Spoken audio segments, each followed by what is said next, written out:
Il movimento Turismo del Vino profeta in patria con spirito divino, oggi con le premiazioni e poi insomma con la cena di gala, ma il movimento Turismo del Vino è stato profeta anche fuori patria recentemente con la sua partecipazione al Festival del Cinema di Venezia, dove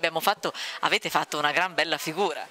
Certamente il Friuli Venezia Giulia, in particolare il vino, è stato ambasciatore di un territorio in un'esperienza straordinaria, quale essere quella sul red carpet del Festival del Cinema, e sono stati dei film molto belli e soprattutto film d'autore. Ecco, so che ci sono stati molti apprezzamenti da parte degli attori, di registi che in condizioni normali probabilmente non baderebbero neppure a cosa sorseggiano e a cosa mangiano, invece con l'occasione hanno proprio evidenziato apprezzamenti in merito ai nostri vini bianchi e rossi, in particolare anche al friulano. Beh, sicuramente essendo film di qualità il vino doveva essere per forza di qualità e sono stati tanti i brindisi.